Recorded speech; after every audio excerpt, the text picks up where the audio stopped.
LCRA, which is the Lower Colorado River Authority from 2007. Thank you very much, Byron. Can everybody hear me?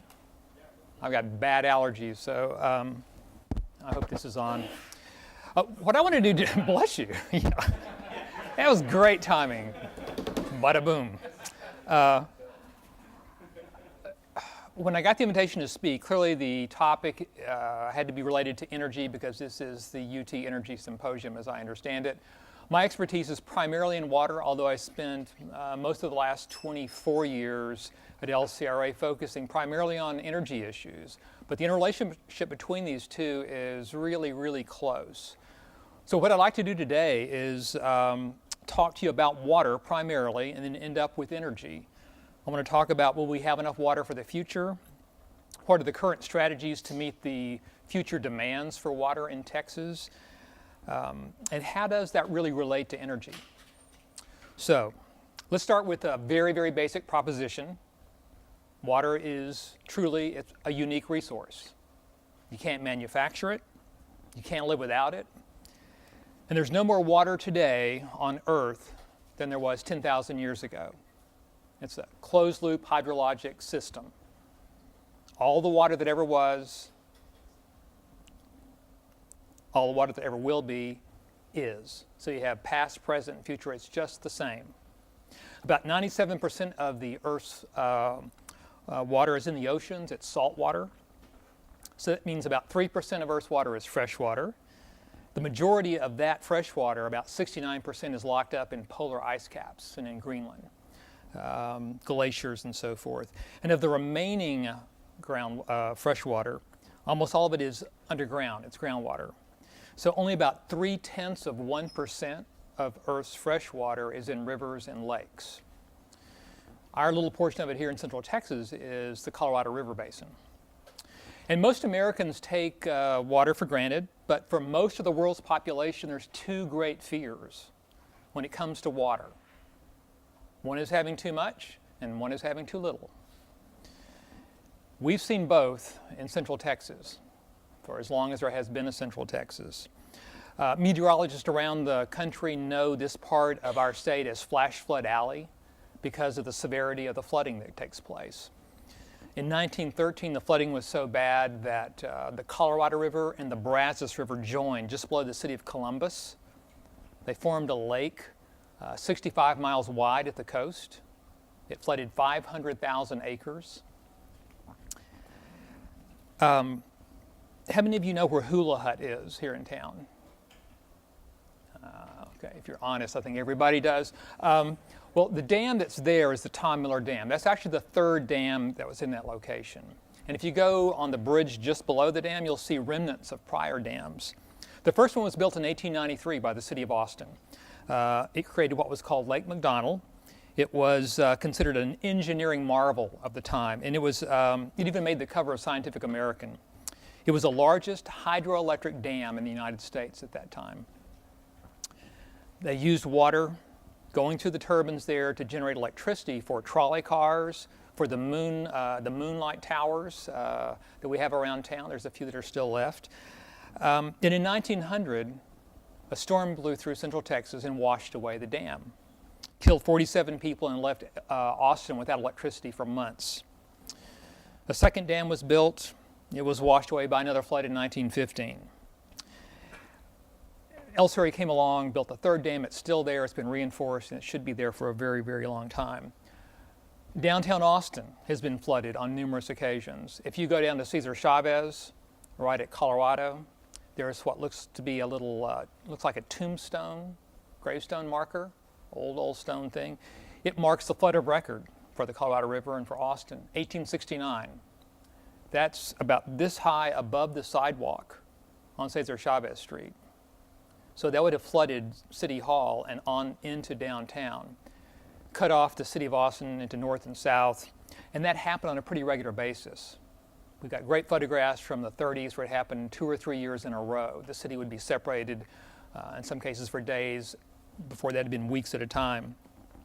And for those of you who've been around long enough in Austin, there's maybe 3 of us in this room, you may remember the Memorial Day flood of 1981 or the Christmas flood of 91. part of the lesson there is don't be in town during the holidays. It may flood. But despite all that rain, the reality is there's still this other end of the spectrum, extended drought. And that's just part of the reality of life in Central Texas and frankly the entire state for the most part. And we've had a lot of rains recently, but we're still in the midst of a drought. Lake Travis and Buchanan are about 48% full. Lake Travis is almost 32 feet below its historical average for this time of year. And if you think 48% full is bad, just go upstream. LCRA has essentially a sister water district upstream, the Colorado River Municipal Water District. It serves West Texas towns like Odessa and Big Spring, and it's got 3 reservoirs. The most full reservoir has less than 17% capacity full. The other 2, one is just under 1% full, and the other is less than 0.5% full. That's a drought situation. And they can't manufacture any water. Droughts don't have the immediacy of a flood, but they have really long-lasting effects. The drought of record in the state of Texas is the drought of the 1950s, 1947 to 1957. It is the drought by which all water planning in Texas is measured against. It devastated the state economy. It drove lots of ranchers and farmers and other business people out of business. And it led to a huge round of reservoir construction around the state to prepare the entire state for a future problem or reoccurrence of this sort of a drought. It's the only drought for which we have really reliable records, and that's the primary reason it's used by state water planners and others as the benchmark for water planning. And at the same time, though, scientists who study tree rings tell us that there have been decade-long droughts every century for the last 800 to 900 years at least. Some of them have lasted 30 years. But we don't use that for our planning in terms of water supply and margin of error. We use the drought of record. Droughts come and go. They scare people. Twice in the last 12 years, we've seen the pathetic spectacle of the Rio Grande, the great river, dry up before it got to the Gulf of Mexico because of drought and population demand. So, as I hope you can see, life here in Central Texas is really characterized by these periods of extreme floods that interrupt and punctuate extended droughts. If you're not convinced of the extremes, let me give you one more example.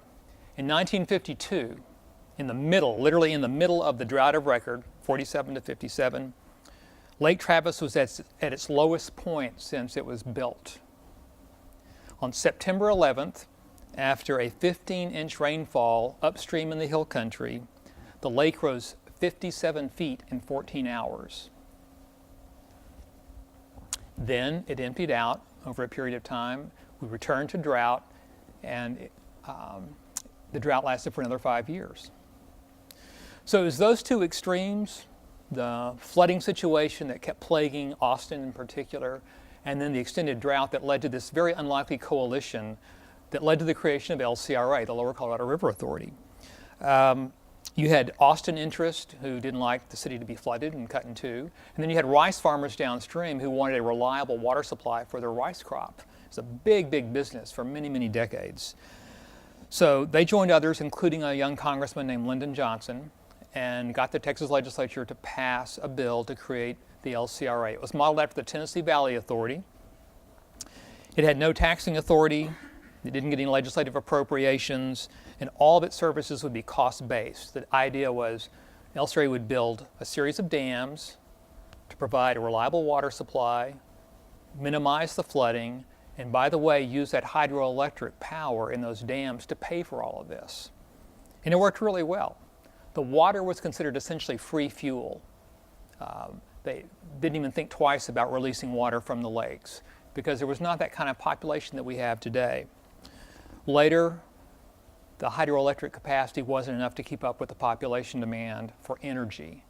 So LCRA built a gas plant in 1965, later a second one in a different location in 74, and then a coal plant in the 80s. It's since gone into wind, both coastal and in West Texas. In fact, LCRA was the first commercial wind farm operator in the state of Texas. So, between 1938 and 1951, LCRA built 6 dams to create the Highland Lakes. That's the water supply for the city of Austin, even though poll after poll shows that most people in the city of Austin think their water supply comes from Barton Springs.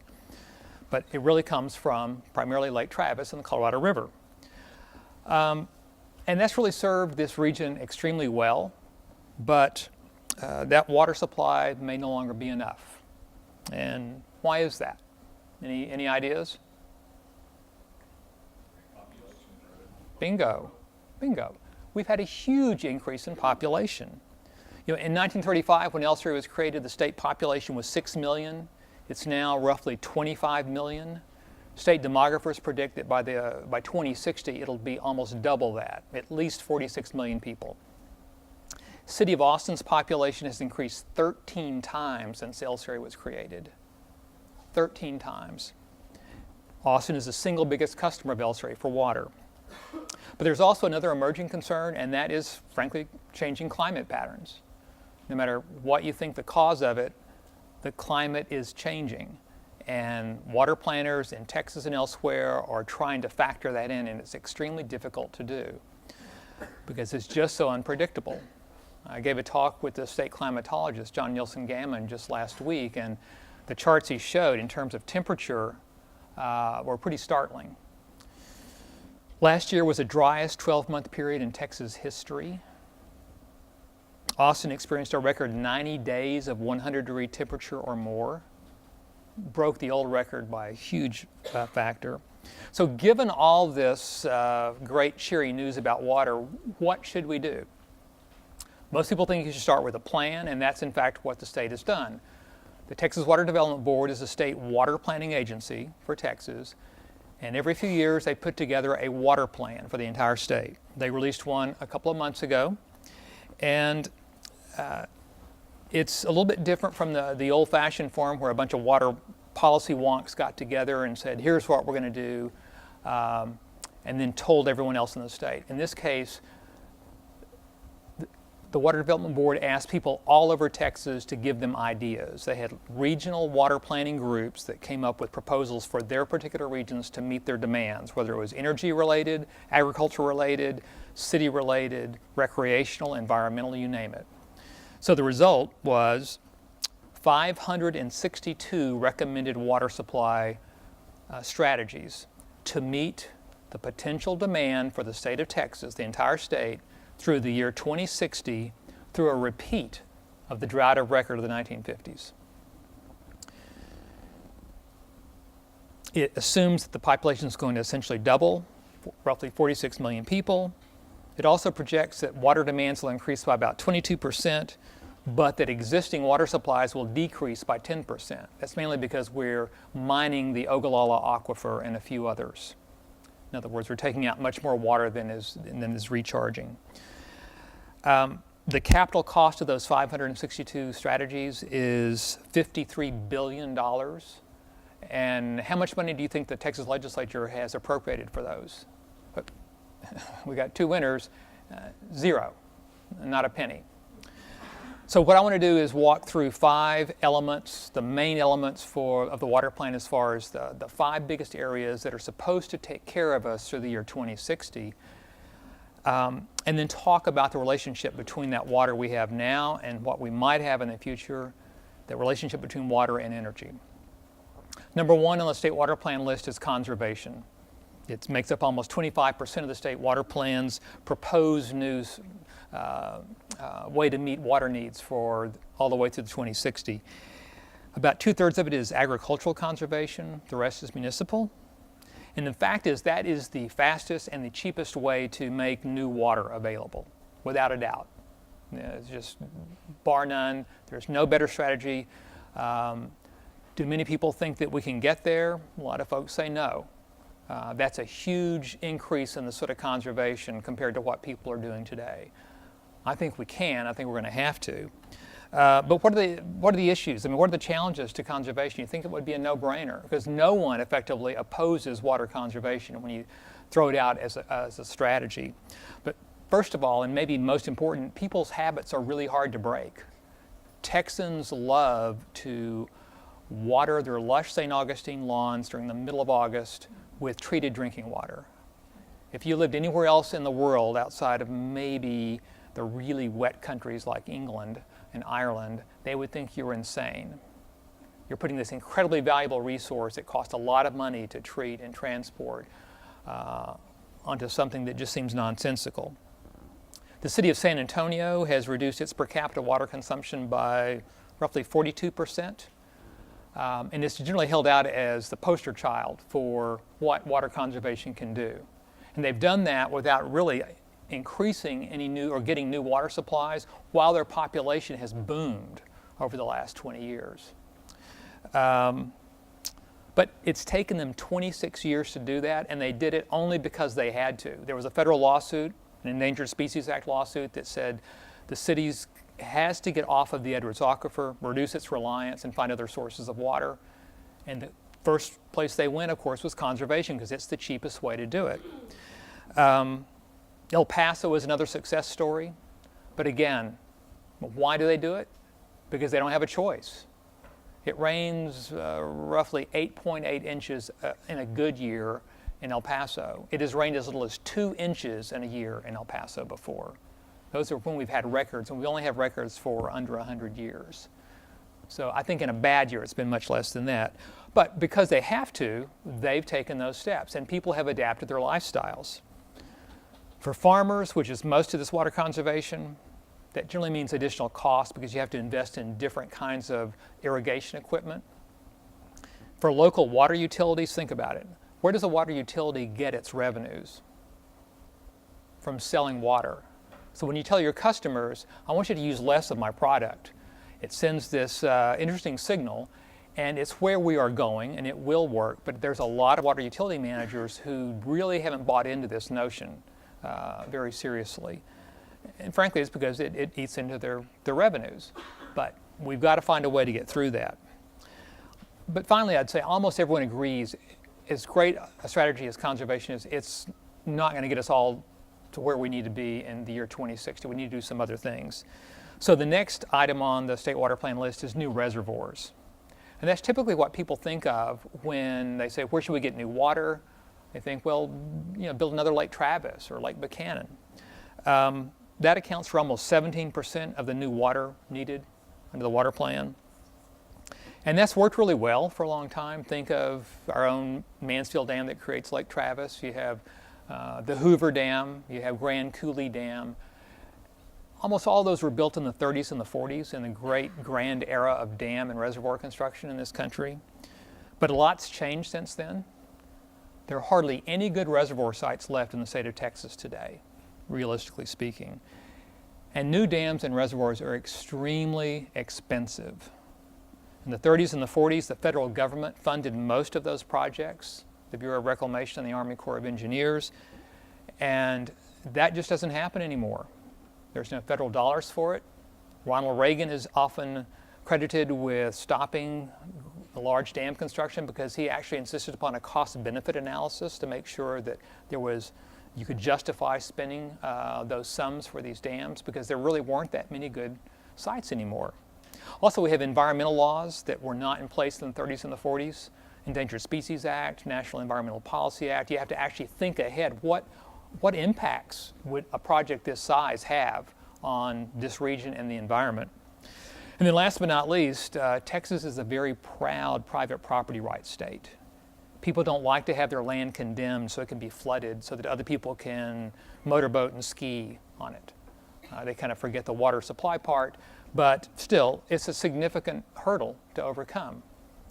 So for all those reasons, despite there being, I think, 26 new reservoirs at least in the water plan, I think at most a handful might get built in the next 25 years. Number 3 on the list, about 9% of future water supplies is supposed to come from groundwater. Groundwater is an unusual factor to rely upon here in terms of the strategy, because Texas is unusual as far as western states go, because we treat surface water differently from groundwater. There's a legal fiction that there's really no genuine connection between the two, when in fact they're totally hydrologically connected. But also, not all groundwater is equal. The Ogallala Aquifer up in the Panhandle is slowly being mined. It does not recharge.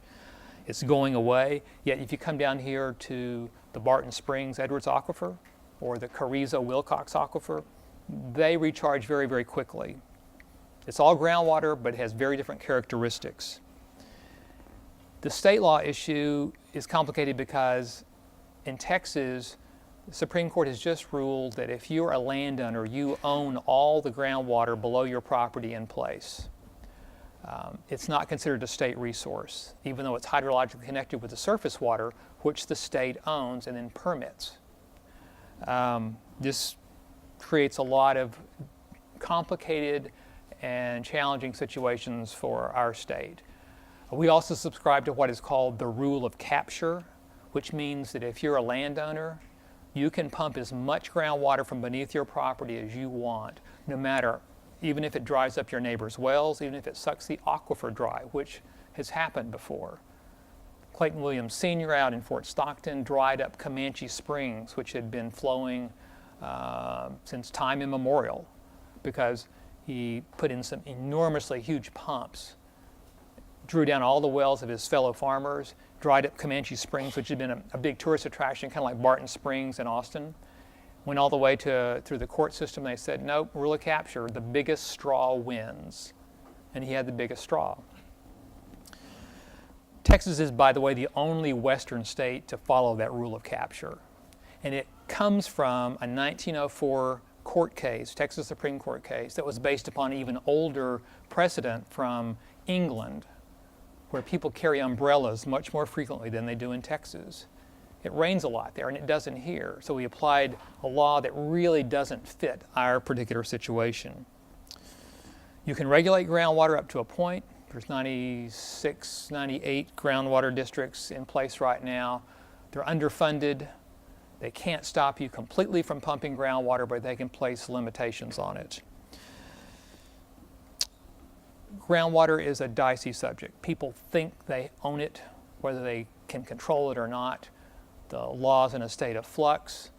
It's really uncertain. There's tons and tons of litigation going on right now, and the idea of relying upon groundwater for a long-term water supply, I'll just put it this way, there's hardly been any really significant groundwater deals to date in the state of Texas.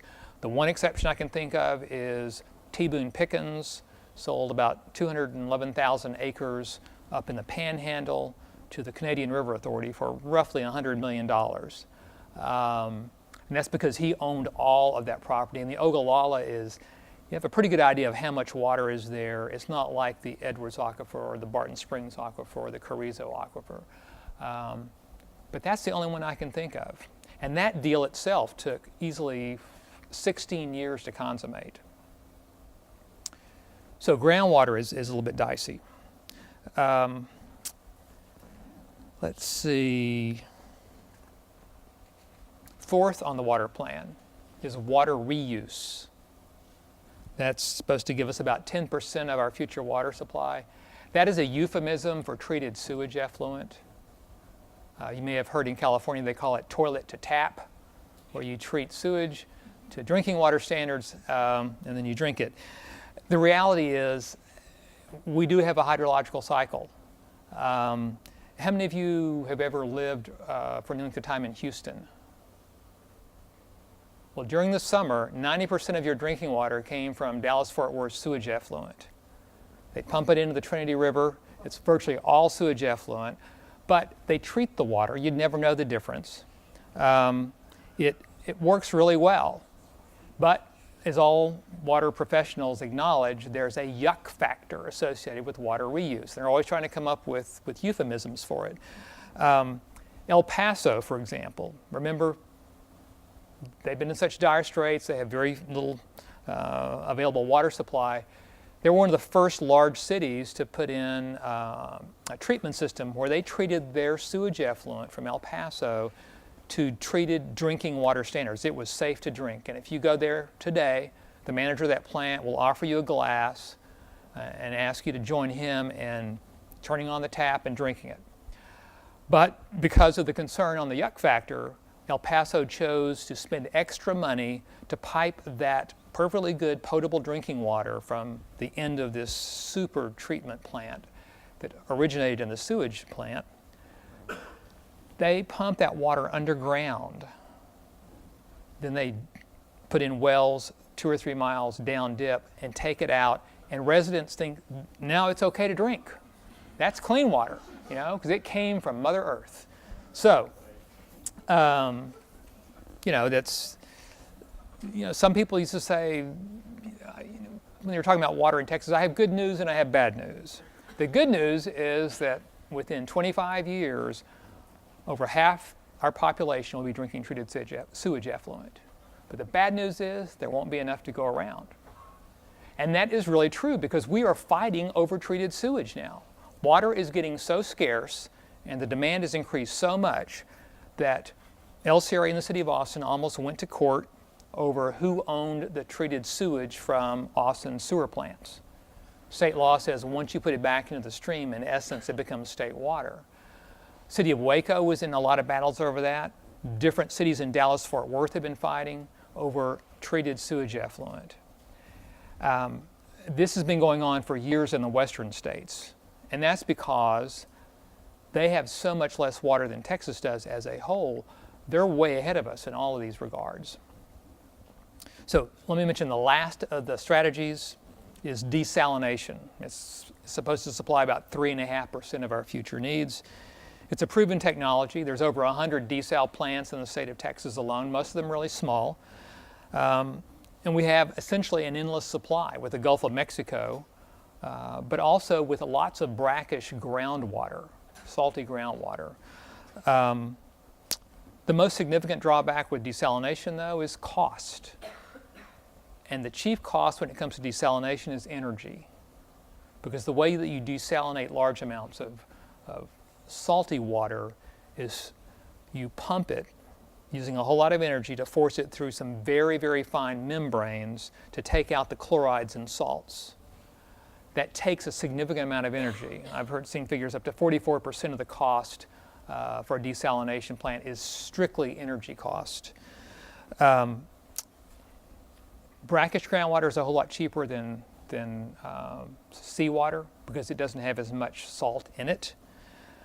But depending upon the location and the particular source of salt water, it can be at least 2 and maybe close to 10 times as expensive as treating groundwater or water out of a river, surface water.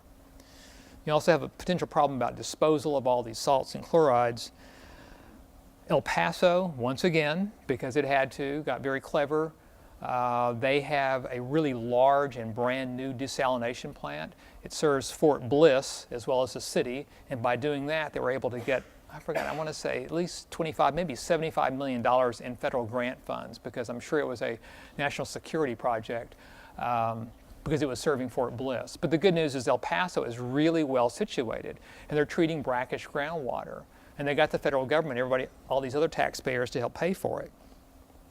If you go to the other extreme down at the end of the Rio Grande, the Laguna Madre Water District, which is right around Port Isabel, South Padre Island, they just voted bonds to build a desalination plant.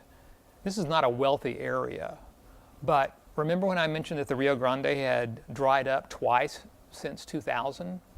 That was their drinking water supply source. So when you see your water supply literally dry up and go away, you're willing to pay the extra cost. And it is going to cost them a lot more with this desalination plant. So before I open it up for questions, I want to finish up with a few thoughts. First, I think it's true that while it may rain on the just and the unjust alike, it doesn't rain in the same amounts. Texas is a really big, diverse geographic state. East Texas gets easily, if you're in the Houston, Galveston area, maybe 42 to 43 inches of rain on average a year. El Paso, under 9. So with all this water in East Texas, why don't we just pump it over to San Antonio, to Austin, to Corpus Christi, to El Paso? Well, the main reason is it's incredibly expensive. We don't have a grid system like we do for the electric grid with pipelines to move water. And on top of that, state law essentially makes it impossible to move water from one river basin to another. There's one or two minor exceptions, but the general rule is you cannot move water from the basin of origin to another river basin without special legislation. And so far, that's been rare as hen's teeth. There's a very proprietary sense of water that people have. Texas legislators have fought like crazy to keep that water there, but there is a lot of water in East Texas. Red McCombs, I heard, tried to work a deal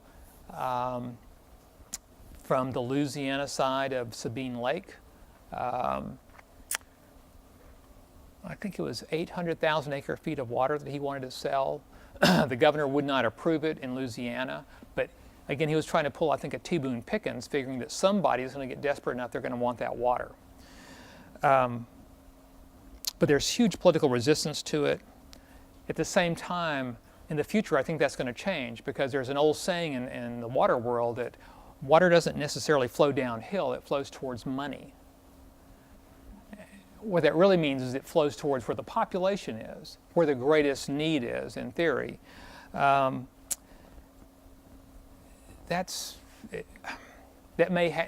think it will happen, but it's probably going to take a drought of really epic proportions before that takes place, because people who have water never want to give it up. They just don't.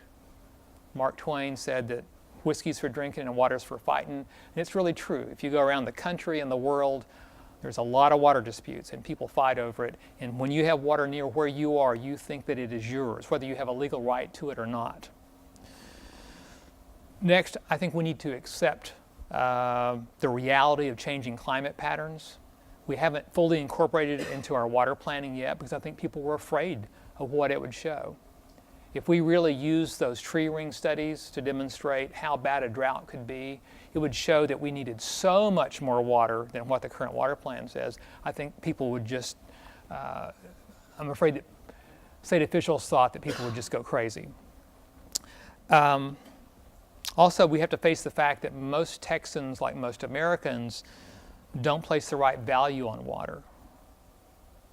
In this country, almost everyone, unless you're living in a very rural area, believes that water is supposed to be completely clean and safe to drink, completely abundant, always available no matter where I choose to live, and above all, cheap. When you raise the cost of water to customers, just a minute amount, people come unglued because they think that water in essence should be free. We traditionally have had enough water for everyone, but the population demand is changing that. And the cost of water in Texas is going to rise. Which leads to my final point. We've got to become much, much more aware of the energy-water nexus. It takes a lot of water to produce most forms of energy. And it takes a tremendous amount of energy to treat and to transport water. Remember, a gallon of water weighs about 8.43 pounds. Have any of you ever carried water from a well in a bucket? Well, if you had to do that every day to drink and to wash, you would really get the value of water, and you'd understand just what that means. And I don't know if any of you are students of Dr. Michael Weber. He's done a lot of work on the energy-water nexus. I see some familiar faces here. Really great research, some good publications, both on the highly technical end and some for popular consumption, that talk about the interrelationship between energy and water. And it has a direct bearing on cost, both economic and environmental cost, that we're going to have to pay a lot more attention to in the future. Recall, the state of California uses, I think it's 19%, almost 1/5 of its total electric production is used to treat and transport water in the state. Almost 1/5. Who's Austin Energy's biggest single customer? Austin Water Utility. Yep. Not UT, not Michael Dell. It's not Lance Armstrong. It takes a tremendous amount of energy to treat water and then to move it because it's really, really heavy. So in the future, as we move forward in evaluating new energy sources from power plants and other forms of generation, I think we will have to start factoring in water use. Coal, gas, and renewables all use different amounts of water as part of the production effort. And there's a lot of trade-offs involved, and it isn't all that intuitive or obvious.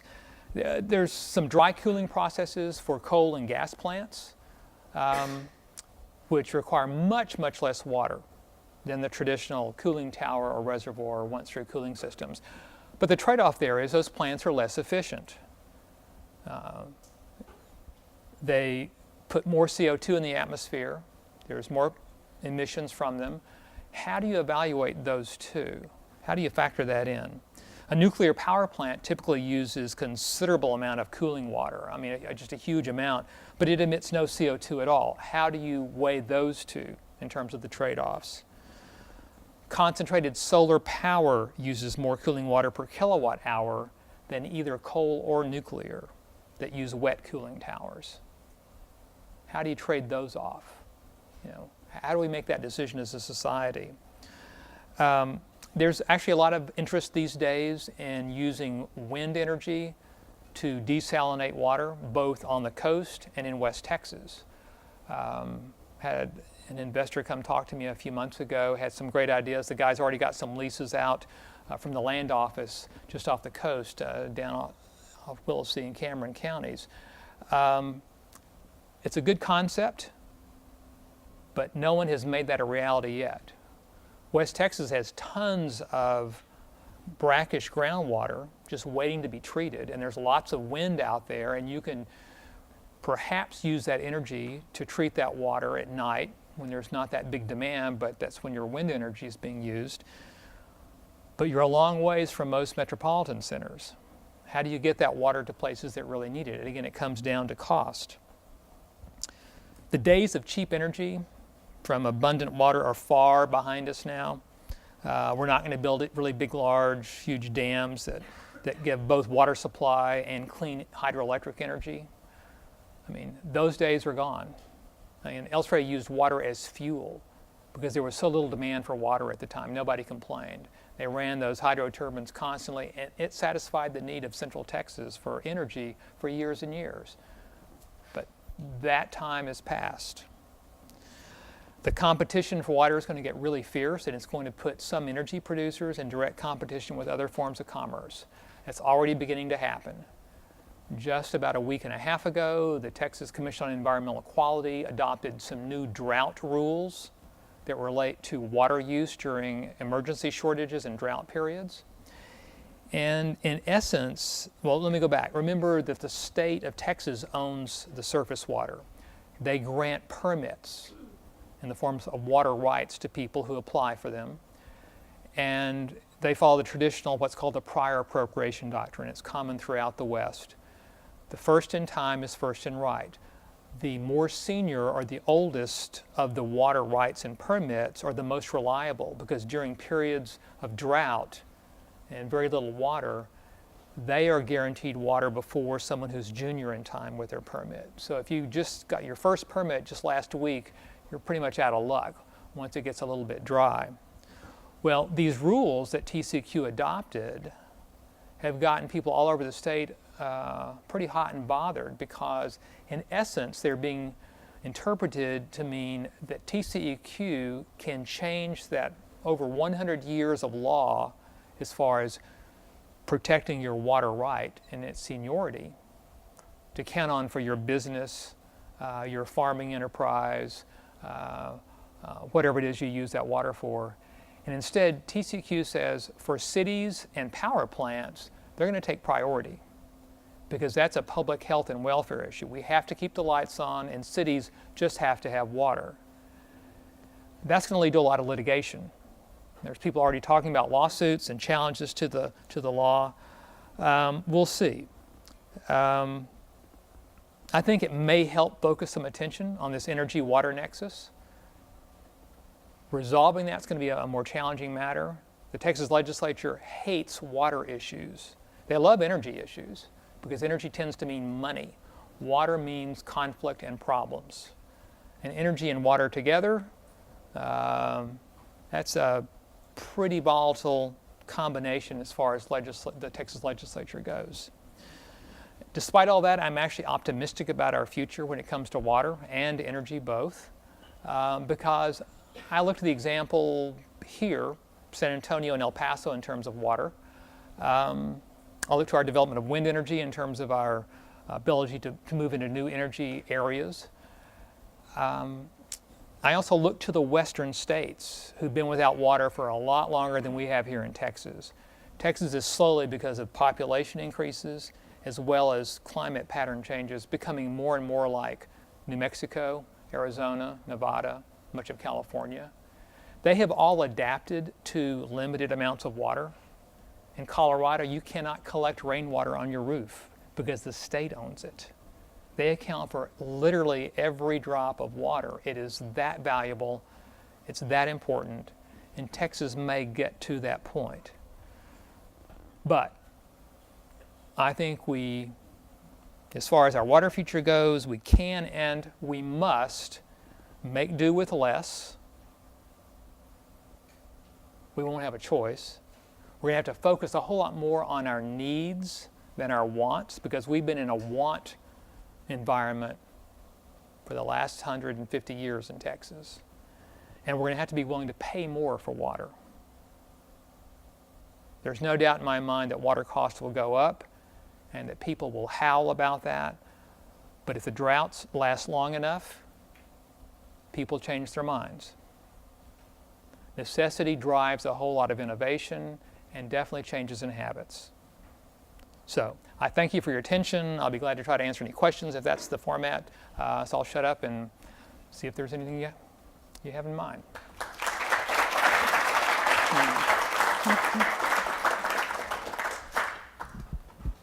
Before I reach out to you guys, I have a question. Is there, as with climate non-linearities, as with some other problems, is there any point of no return with water? Is there any possibility that we might be too late in our ability to act? Or is it just a matter of cost? You might be late, but it will be expensive. We'll still be able to do it. No, I think we can adapt. Almost every place has. But of course, part of adaptation may mean moving the population. I don't think it'll be that drastic at all. One of the great fears of most large cities is getting a reputation of not having enough water. And some of you may have read in the newspapers, I think it was the governor of Michigan who was slamming Texas because they've been described as the Rust Belt, and Detroit is going under and all this sort of thing. But they started touting the fact they have lots of water. The Great Lakes, there's a lot of fresh water there. It's pretty cheap to treat. And they're saying businesses are going to start coming back here, not to Texas. And that was during the middle of, at the end of the, not the end, what was perceived as the tail end of the drought. We're still very much in a drought. It could end at any time, but the odds are these are very cyclical. But we will adapt. We'll just use less and we'll pay more. The key is, how do you best navigate that sort of transition? My take. Students first, that's the policy. You've been talking a little bit about price increases, and I wonder if you think there's any possibility of real-time pricing like we've seen movement towards in energy markets? Yeah, I think that's unlikely, in part because the water delivery system is pretty much the same as it is, or as it was when the Romans put in aqueducts. It's largely gravity. We have the benefit of having motors and machines to help do that work, but it's all through pipes. If you could freeze dry water and then airmail it, it'd be a different matter altogether. But we don't have a system like that, and you don't have that much that's instantaneous. We barely measure water. There's a lot of places that haven't even gotten to that point as far as accurate measurements. Most cities don't even know how much water they lose, and people estimate anywhere from 10 to 12% up to 30% in some locales is lost just through leaking pipes. So until the system gets a lot more sophisticated, I think it's going to be a long time before that happens. Thanks. So, given that that Texas is still in a drought, even though a lot of people seem to think that we've moved on, and last summer there were a lot of problems with electric reliability, with power plants reliability as a result of that. Do you think there's a chance we could get into that situation again this summer? Do you have any idea if power plants have sort of recharged enough of their reservoirs? I'm not aware of any major generators that are depending upon reservoirs that are in trouble. The ones in the Colorado River, CRMWD, that's so hard to say, upstream, I don't think that's an issue. Others are moving to some groundwater, but these TCEQ rules were a godsend to generators because in essence they're going to take other people's water. Now the question is, are they going to have to pay for it? I mean, is that a governmental taking of someone's private property that'll cause the power plant to just charge more, which then will spread across all the ratepayers of Texas. But I'm not aware of anyone who's in terrible trouble. New plants, this is a big issue. They're often looking to buy cities' wastewater, and before plant operators would never even thought of that years ago. It just wasn't an issue. Groundwater is another option. I think we'll see more and more dry cooling technology for new plants. I wish we would have an effort that got into the law and the rules of the TCEQ that when they were permitting a new power plant, one of the factors was, are you using not just the best technology to generate electricity, but factoring in your water use? Are you making reasonable measures to conserve it? But again, that goes in those trade-offs, and we don't have any real defined parameters on that yet. We haven't had much of a public conversation, and we need one, in my view. What's your opinion on aquifer storage and recovery? I didn't mention that because it isn't in the state water plan, but just a small amount. I like it. What this refers to is in times of plenty of water and rain, you capture water, you actually pump it into an aquifer and store it underground. You don't have the problem of evaporation. I think 2009, I think it was Lake Travis, there was as much water evaporated from Lake Travis as the city of Austin uses in a year, roughly 160,000 acre feet. Does that sound right, Rusty? Something like that. I'm an English major, I'm not a hydrologist. It's been done in a few places, and I think it has great potential. Not many people know about it. There are property rights issues, making sure how do you account for it and so forth. But I think we're going to see more and more of that.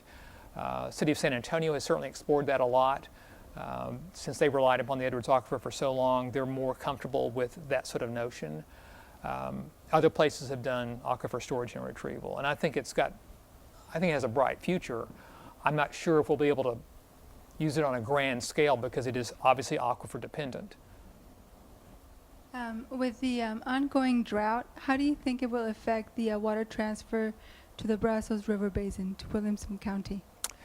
Under that contract that LCRA has with Brazos River Authority, in fact, all of the firm water contracts that LCRA has, in essence, they have planned to sell no more water than they can supply through a repeat of the drought of record. So unless there's a drought worse than the drought of the 1950s, there shouldn't be a problem providing that water. One thing to remember too is that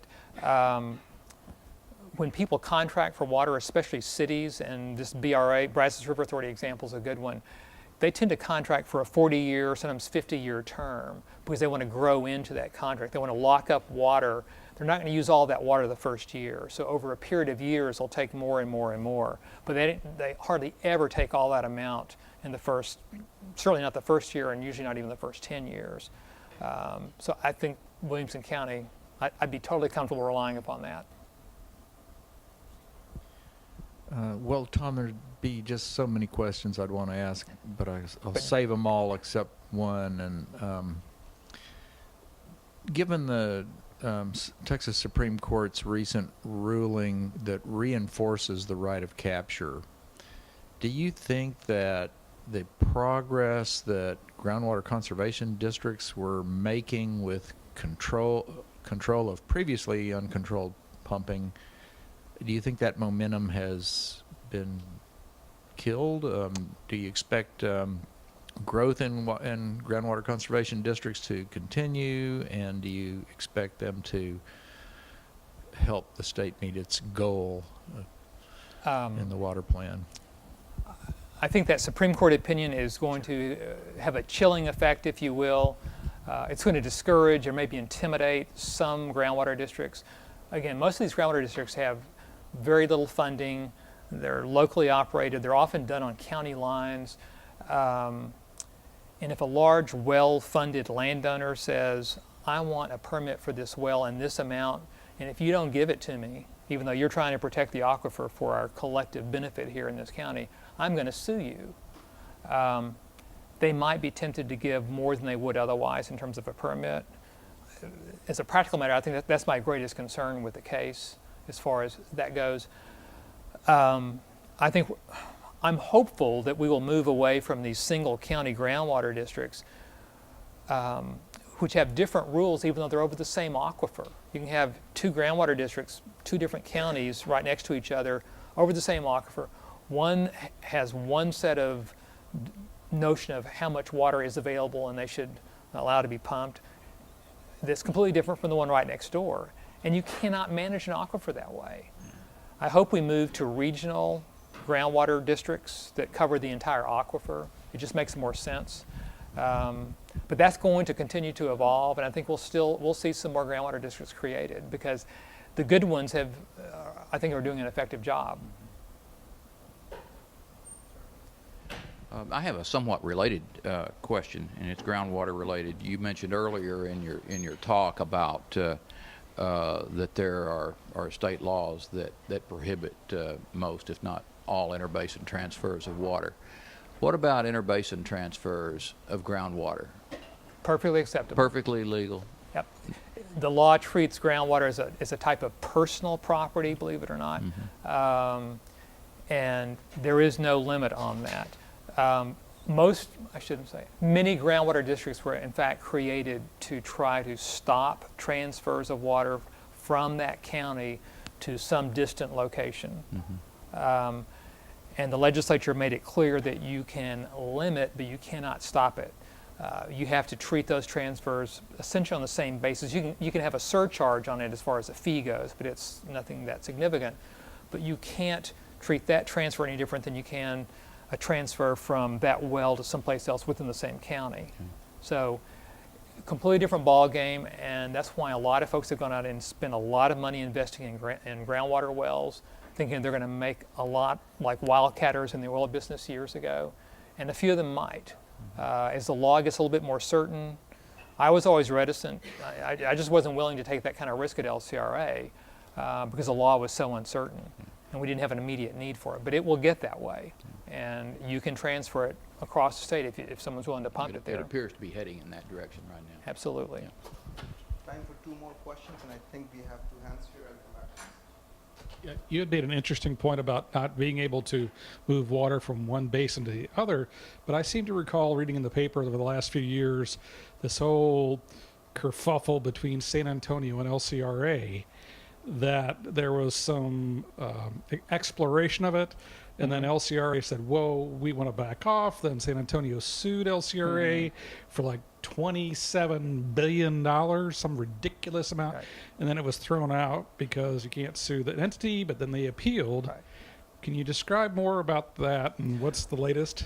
The suit has been settled because LCRA was in a great position. They won at the district court, and then the Supreme Court issued an opinion, not in that case, but it limited sovereign immunity, changed that. So it's since been settled. LCRA paid not nearly as much as they wanted. It was closer to the amount that we agreed we owed them under the original contract. But the reason we even went into that deal was because there was special legislation that allowed that one transfer. We had to get that legislation to our act because otherwise the standard rule is you can't transfer water. The Williamson County is technically an interbasin transfer. People could be in Williamson County, they could see Lake Travis from their homes, but they were on the other side of the ridgeline of the river basin, and until we had a law that allowed limited, no more than 25,000 acre feet is the real deal with the Brazos River Authority. There's a cap on that. It took that legislation to be able to do it, because in most cases you simply can't transfer surface water from one basin to another. If you do, I mean, the truth is you can, but the legislature put a poison pill in that law. Once you transfer that water, no matter how senior the water right is, it automatically becomes the most junior water right in the basin of origin, which means it's essentially worthless. So won't that whole action just freeze any kind of consideration of this in the future across basins? People are going to push for it like crazy because the water's in East Texas, and when people need water, they'll do almost anything to get it. I mean, if you've ever seen the movie Chinatown, you know, that's kind of repeated in different variations all over the place because you can't live without water. And people feel, they rationalize, and I think justify doing almost anything to make sure they have it. I think we're out of time. Let's thank our speaker. Thank you very much. Thanks very much. Thank you very much.